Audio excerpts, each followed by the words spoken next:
9 years of FSG then, ladies and gents. It's mad that. I'm in 10 years, it'll be next year when it'll be more prevalent, and we'll doubtless cover this all again, much like 5 years of Klopp next year. Because I thought it was quite interesting.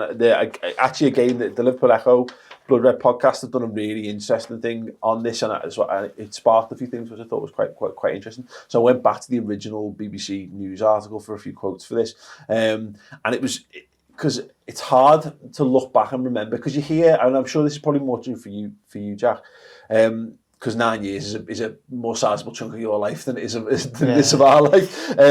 But the situation Liverpool were in, you'll hear things like they were on the brink of administration and blah blah blah. But then when there was a lot of anti-FSG sentiment, those things get yada-yada and people don't really consider them ramifications. I thought it was interesting to go back to the BBC, and it says, still there was an air of relief as news of Nesvy's completed purchase emerged, a move that will allow major creditors Royal Bank of Scotland to be paid the $237 million it is owed on Friday.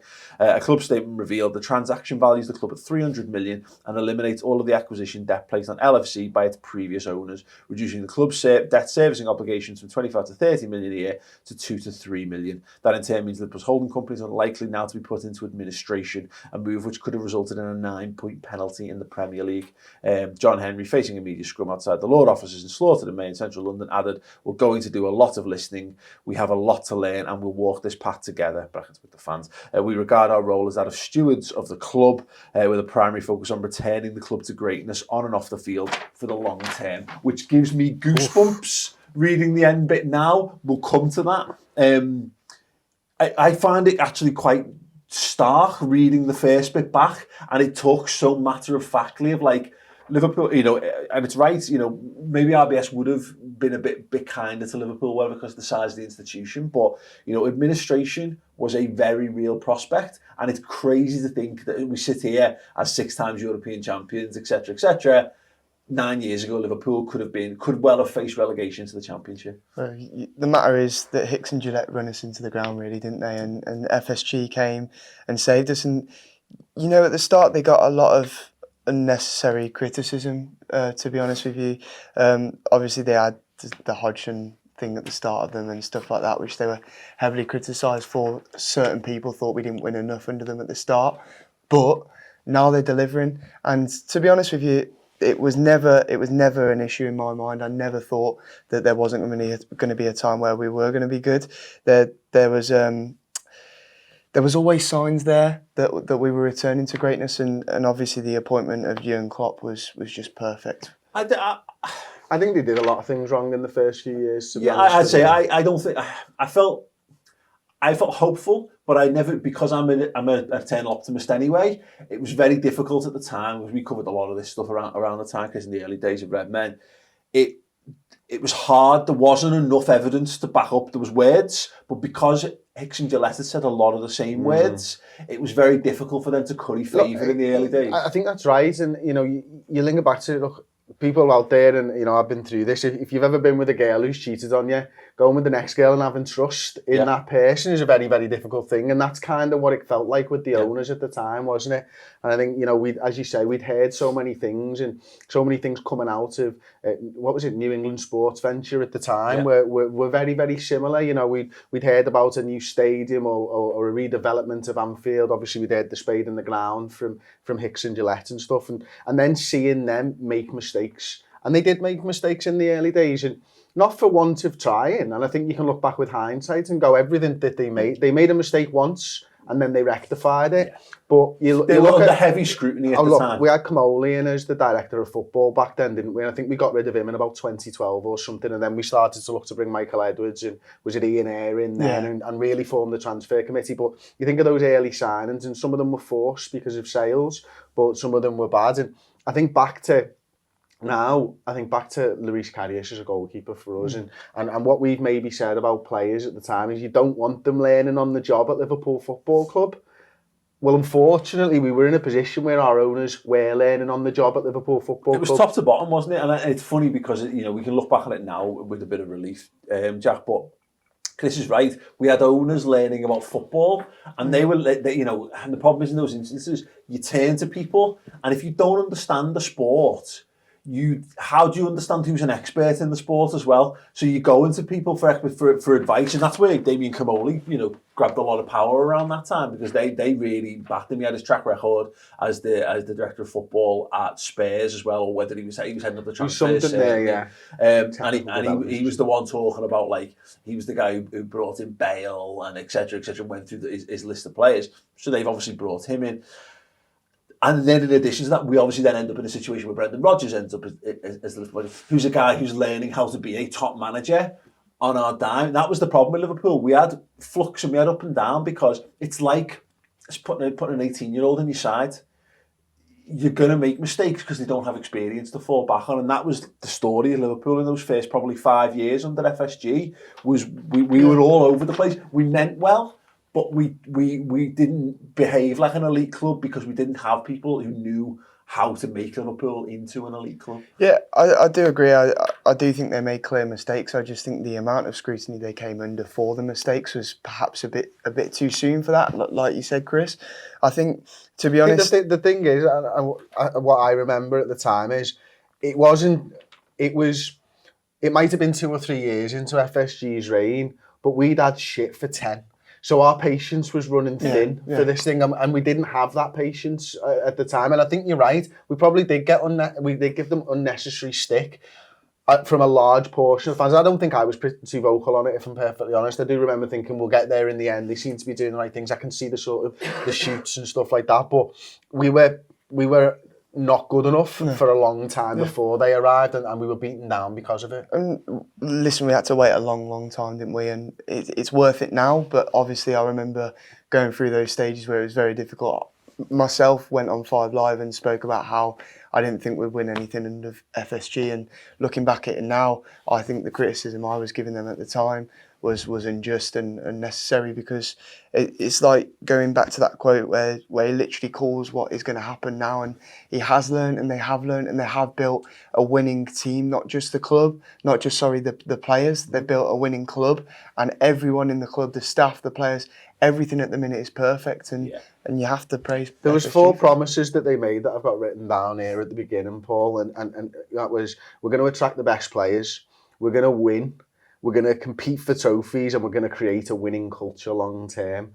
And if you look at those 4 promises from almost day one now, I think you'd find it hard pressed to say that any Liverpool fan would disagree with them. It's mad, because I think that they felt under the intense pressure. Look at Spurs of Shankly, and I think Spurs of Shankly has proven its worth over the years. But they were a very militant organisation at the time, when FSG took over, because they had to be, because they charged themselves. Them. Exactly, and we needed them to be that. We needed them to be the stewards on the watchtower, making sure that the same mistake wasn't made again with the Hicks and Gillette stuff. And when it's very difficult. It's like by boxers struggle to retire. They just, you need a corner man saying you can't take any more punches. That's it. And, you just need to settle the adrenaline rush. You need to calm down. You need to move on with the next step. Reassess. You can't always be ready for a scrap. But because of it, I remember and it was coming from members of SOS at the time, saying that they wanted answers from FSG. They were saying, "Tell us your plan. Give us this and this." And largely, once they did that, they gave the initial statement, here's what we're going to achieve. And then largely they went quiet, and they tried to let the talking happen on the pitch and in their actions. And that was a very difficult environment to exist in at the time, because in the absence of answers, we all do it. We all speculate. You're all worried that things are going to be the worst. And what will happen, and I've got it wrote down as a perceived failings, but particularly when you look at what was happening, you had an inflated squad at the time of players who were getting paid top-level wages, who were being paid to be the best players in the world, but were no longer at that level. Your Pepe Reinas, Steven Gerrard, Jamie Carragher's, obviously Xabi Alonso's moved on by that point, but we say Mascherano there. Mascherano moves just before, doesn't he? Before FSG take over, I think that's right. He moves under Hodgson, doesn't he? I remember it being called an asset stripper at the time. These players are being replaced by, with subpar players on subpar wages. I remember saying at the time, I think this is them just cleaning the books a bit, just tidying things up and getting the house in order to grow again. Because you can see it at Man United now. When you're paying 250 grand for a week for bang average players. That's not far off what Liverpool were doing at the time. But when you don't see immediate success season in, season out in the short term, and you've got all these things that lingering from the previous ownership, they had to exist in that. And I think, again, there were natural missteps along the way. I think the Kenny Dalglish stuff's probably the biggest one they made very early on, was giving Dalglish the job full time when they should have got a, It was interesting talking to Mark Goldbridge yesterday and thinking back. I'd forgotten, the time. I think I'd actually forgotten that we sacked him. I thought it was mutual arrangement, to be honest. But FSG did sack him, and I looked into it, on the show, and then afterwards as well. I read a little bit more about it. Was that one where your phone crept up and you did the check and it was correct and the phone went back in the bag? No. Tom got his phone out and was like, "No, you got sacked, mate." I was like, "Bring your phone here, buddy." So I think, I read a little bit more about it last night, but one of the things that Mark said was, how do you get rid of a legend? And how did FSG do it? And that's why I couldn't remember. I thought it was mutual, but they did sack him, and that was a very difficult thing for them to do. And I think one of the things that he said is, as a fan, he wanted Solskjaer to be given that contract in March when he was given it.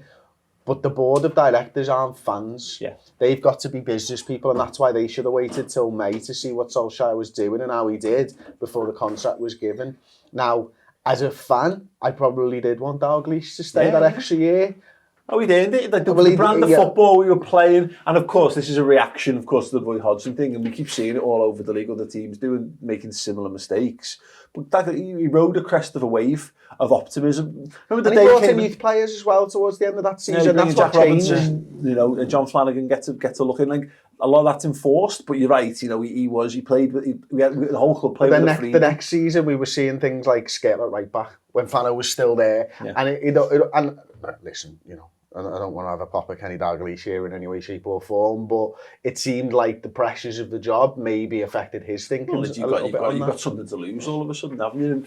It's but you're right. In terms of missteps, there's the two big decisions that FSG got right, and it shows that, because we always talk about it in football, Jack, about how insanity is repeating the same mistakes and expecting different results or the same things.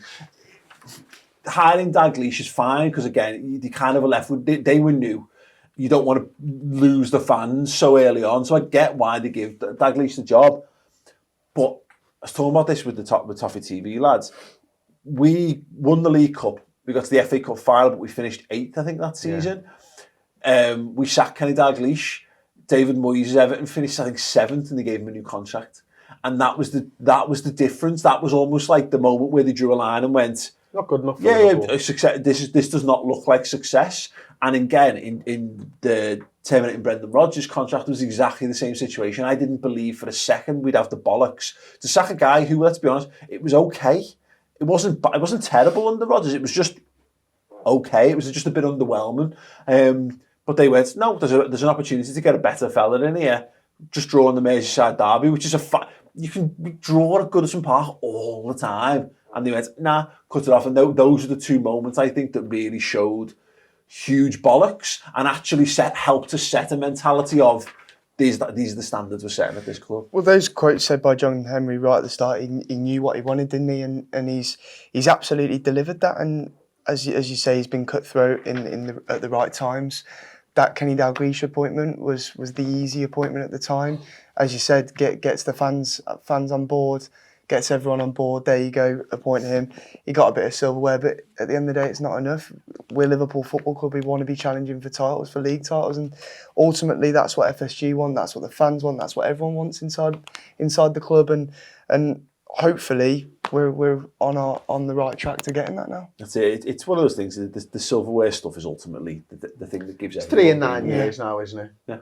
It was 1 in 8. Yeah. Not that long ago. But there's that photo, isn't it, that always floats around, and it's the photo of Tom Werner and John Henry with the League Cup, and it just looks so pathetic, because that was it, and that was what we had to hang on. There was a photo, I don't even know if it's still outside Anfield, but on the corner of the Centenary and the Cop, they've got those photos. There was a photo, I think it was there anyway, there's the photo opportunity, it might be the other side. Anyway, it's Gerrard with the League Cup, and you go and get your photo with it, and it just seems so like, oh my God, imagine wanting to have that photo. It showed how far we'd kind of fallen. But like anything, it's like the league title is going to be the one that is the deciding factor in all these things for a lot of people. But, the World Series with the Red Sox and the European Cup, I think are, you know, they're the biggies, aren't they? You know, in terms of like the accolades, the ones that everyone talks about and whatever. Yeah, and they're reigning champions in both of them, aren't they? Yeah, I think that's right. Yeah. So yeah, what would you say have been the? I mean, as far as missteps along the way, I wrote a few down, and it's difficult, isn't it, to remember all of them over the years. But I think the two biggest ones are recent LFC trademark and stuff. Yeah, I've got early transfers.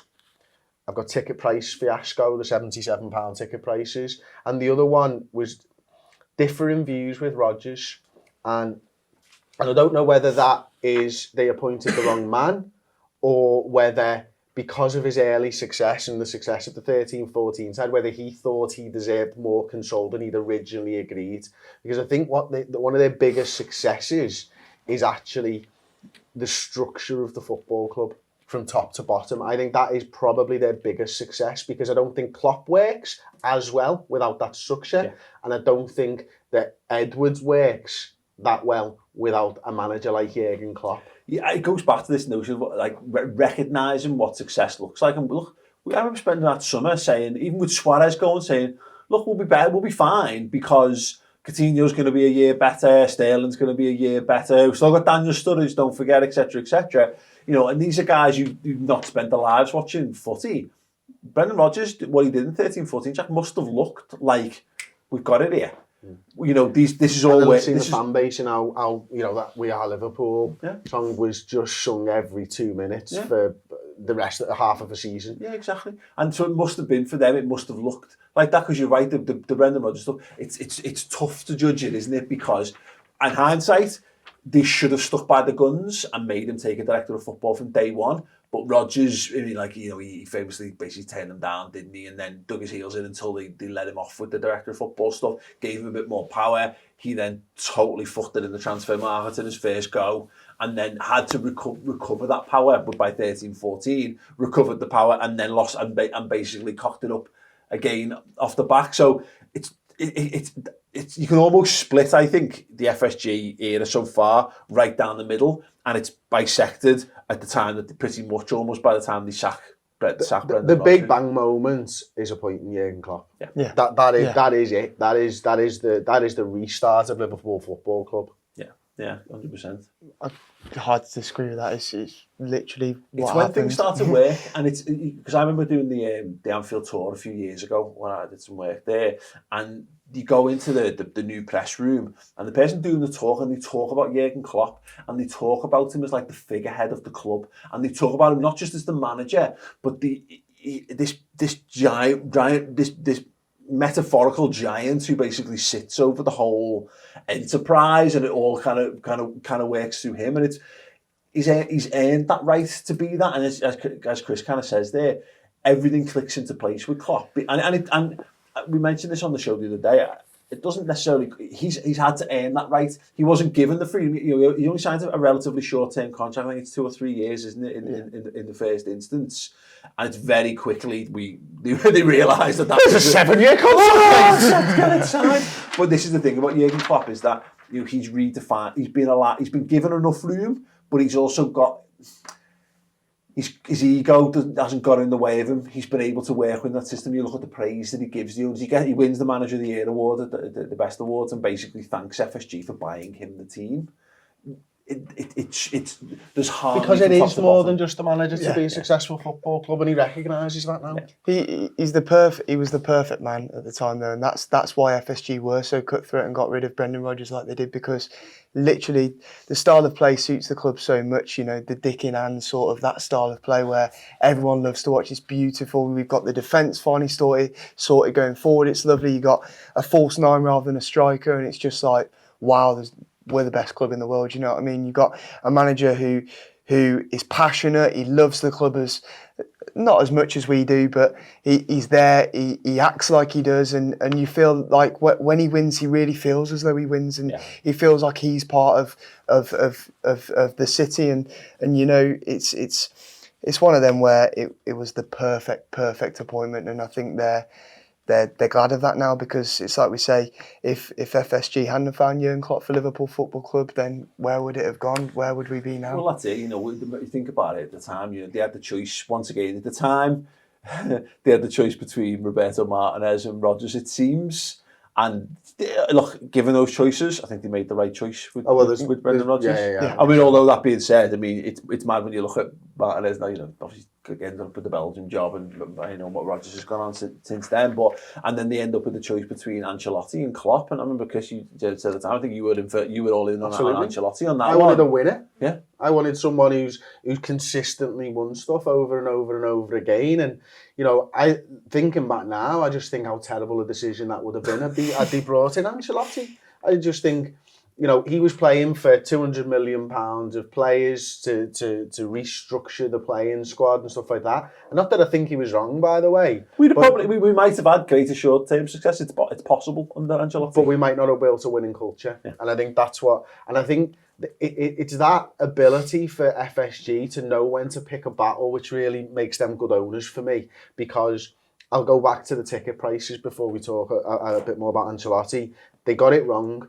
They came up, they apologised and said they got it wrong and backed down. And I think that's a very difficult thing for people to do who are running the show. Look at the political climate. Look at the world we live in today. People, big, powerful people don't apologise for things. You don't do it. You don't back down. You either ignore it and you slightly make changes, or you double down and you pick the hill and you make you stand on there. We're seeing this all over the place because it's seen, Jack, as a sign of weakness to back down. Whereas I think they've appreciated it. You know, there's been an intangible value, and some of this will be luck. And this is why I always say where it's a good thing at times not to talk too much, because when you talk, you leave things on the record and you set yourself precedents and bars that you have to match. But just bringing that back, Jack, before you talk about the Ancelotti thing, is they'd got it wrong a few times, and yet they had the courage of the convictions this time to stand up and say, no, what we believe in, we still think is right. Yeah. And we're going to find a manager who believes in what we believe in. Yeah. And that's a big thing. So it's picking when to stand for yourself and when to back down. And FSG, I think, over the 9 years have done that consistently, and Klopp is one of those things. Yeah, it's absolutely nails on the head there for me. It all clicks into place, as we say, doesn't it? And I think that's the good thing that they've done in that regard, is that they've afforded, there's trust now, I think, across all levels. They trust that they've got the right guy. He trusts in them to deliver what he needs to do his job. He trusts all the people around. Everyone trusts everyone to do their job. There's no infighting, no backstabbing, no climbing over each other to get to the top. Everyone's financially well rewarded along the way. Everyone's incentivized to do their job, and it's insane because we just accept it. And I talk about this. I've mentioned this a few places. I don't know if I said it on here though. Is that it's weird for me. I actually enjoy going back and talking about when it wasn't great, because, and maybe we're all the same in this regard, I always thought Liverpool were the best team in the world. So it doesn't feel shocking to me how good we are now. It felt like we were always going to be. We are now what I always thought we were in my head. But that's credit to, that's been a building process in FSG. The people who've put that all in place. The thing is, as well, from my perspective, growing up, I know all the stories from my dad of how good we were in sort of the 70s, 80s, that sort of time. But I only really had 05 Champions League final to really hold on to, and I've been told all these stories about how good we used to be, and I'm getting teased at school because I'm a Liverpool fan and we're winning fuck all, and it's like now to watch the journey of like you say, being told we're about to go into administration, and then getting FSG, it's slowly coming through, it looking like they're not going to get us anything either, then being problems with them looking like businessmen with the whole ticket prices stuff, and now to finally find a man like Jurgen Klopp who's turned the club around and delivered, and we've got the whole club and the staff within the whole club. It's just brilliant, and now I see what the club's all about. One of the things they could have done in the very first instance is do what Hicks and Gillette did, And what Hicks and Jet, you mentioned the figures there, 25 to 30 million pound we were servicing debt a year. They took that on themselves. And do you know what our net spend is over the course of their 9 years, season by season, if you average it out? 22 million pounds a year is our net spend, plus the 2 to 3 million pounds of repayments and reservicing debt. That's actually the figure that we were just paying in debt prior to that. Yeah. And yet they took that debt on themselves and have financed transfers. And I think at the time, not enough was probably made of that now, but you look what they've done with that extra few million, and you think, well, even if Hicks and Jet didn't go into administration, it was unachievable for us to do anything in the transfer market with them for however many years into the future. That's it, and it's weird, isn't it? Because there's an alternate universe where the credit crunch doesn't happen. Hicks and Gillette possibly actually get the financing to build the stadium. We've got a new stadium in Stanley Park, and we might be in similar issues to what West Ham have had, or what Arsenal had a little bit initially with the Emirates and all that, and all that kind of stuff. Whereas we've managed to stay. Your fan base? No, I know, but that's the point, isn't it? We're in this. We just don't know the whole thing. It's like the Klopp thing. Everyone's relaxed around. Liverpool are better on every front because of Jurgen Klopp's character, and like the fact that he's not asked. He says fucking press conferences. You know what I mean? Like, and everyone goes, but. Because everyone at Liverpool had been clenched for so long because they're just fearful of a negative reaction to any slight movement. And they still get those negative reactions, but Klopp's allowed everyone to unclench, to puff the chest up a bit and go, no, this is what we're doing. We're cool with what we're doing. You're not cool with what you're doing. I don't care. We're doing what we're doing. Live with it. And that's why, and that's emboldened the fan culture. And that's the thing. I remember asking Ian here very early on, in the Redmen days, I said, how do you balance Liverpool being a business with the socialist ethos that exists at the heart of the club? And he basically didn't have an answer for that question, because how can he? Because at the time, he was just business. He's a Liverpool lad, I think a Liverpool fan. But he wasn't afforded the freedom and all that. Liverpool are somehow managing right now, and it's a fine line to tread, but they're balancing the cultural side of things, they're embracing the fan side of things, they're empowering us more and more to do what we do on our own terms, and they're building a successful side, and they're also building a corporate monster at the same time. That's the level of skill we'll never be, as fans at our level of things, we'll never be able to appreciate the things they've done along the way. But that's what you need to do. You can't. Football is equally as much of a sport as it is a business, and you can do it the City way. You can throw loads of money at it, but they won't ever have the same amount of fans as Liverpool do, and they won't ever have the same spirit in the club as Liverpool do, because I know City fans who are bored of winning. They're bored of winning, and I look at it and I could never get bored of winning. It is a brilliant feeling, and to just throw money at something is not the right balance in sport, and you've seen at the minute with that they've thrown how much money at it, but look at them at the minute, they haven't won a Champions League with it. You can throw good money after bad money, can't you? And bad money after good. Yeah. And what City have done is, we were talking about this yesterday actually off camera, they've built for a successful business and for a successful football club long term. Liverpool have done exactly the same. That's what we've done. We've put the foundations in place. Manchester United are treading water with the money that they spend at the moment. That's the difference. You've got owners who are treading water, or you've got owners who are looking at the now, but also looking at the future and learning from the past. You know what's really interesting? I just had to quickly just double check the timeline on this. Sheikh Mansour bought Man City 11 years ago, just over. It was like the end of August. Yeah.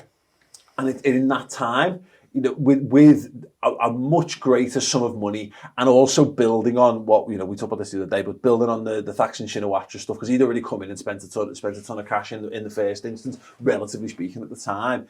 It's taken City have come. It's basically 10 plus years, 11 years of building this. And yes, they've won a few league titles and they've won domestically. They still haven't conquered the European side of things. They haven't built the fan base up in the same regard. Liverpool started culturally from a bigger backdrop and being as a bigger club, but you look at it's taken a very similar sort of time frame to get Liverpool to a very similar level on the pitch. Into like you could split ours, couldn't you? Absolutely, and I think that's where it deserves credit. When you stand us against City, I think it's hard at times because of the financial gap between us. But when you consider, that's for me where FSG stand up is City, who've had a bottomless pit of funds in order to fund building the best team on the planet, and we are right there with them, and we're technically 2 years behind them in terms of the ownership project, and you could argue maybe another couple again because of the shin marches. And I don't know, what was the timeline of FFP? When did that come in? 5 years maybe. Yeah, maybe longer actually, because that was part of the process of them agreeing, wasn't it? They were and interested in buying because it must be long, must be 10, getting on for 10 years. Yeah, so they've had a couple of years of unregulated spending, shall we say, and probably a couple more afterwards. Yeah. But that's the point, isn't it? I think they deserve massive credit, and look, they're only owners. You mentioned, you talk about it all the time. How long they stick around, I don't know. But right here, right now, there's just no sense in worrying about it, is there? Because we finally gotten back to where we wanted to be, Jack, all these years. I think they deserve credit, and I think we should be enjoying it to the best of our ability. Yeah, we definitely should. I mean, we've spoken numerous times about looking at how good the club is right now, not just for the now, but for the future as well. You look at the academy, you look at players like Harvey Elliott coming through, Curtis Jones, players like that. We're building foundations. You've got Trent Alexander-Arnold at right back, possibly, in my opinion, the best right back in the world, 21 years of age. Young Joe Gomez, players like that who just wow you, so young. And there used to be times when we'd build players like that. You look at Raheem Sterling and you'd never be confident of keeping them. Yeah. But now, where the fuck are they going to go? Yeah. We're the greatest club in Europe, so they'll stay with us. And you know what? We'll attract more. We'll attract the only players way like you leave Jadon Liverpool Sancho. is if you're not good enough to play for Liverpool. Exactly. Or you've decided, as a bucket list thing as a footballer, you want to play for a particular club. Which, unless you're South American... Well, yeah, exactly. That could be Leeds United for James Milner, or it could be Barcelona for Roberto Firmino. You know what I mean? In those kind of instances. But you're not leaving to fulfil your ambitions anymore, and that's all we can ask. We are largely, we're entertained on the pitch. We're competing for silverware, and we're in a position where footballers can win the biggest individual honours and the biggest team honours available. That's what it is to be one of the best football clubs in the world, and under FSG's tenure.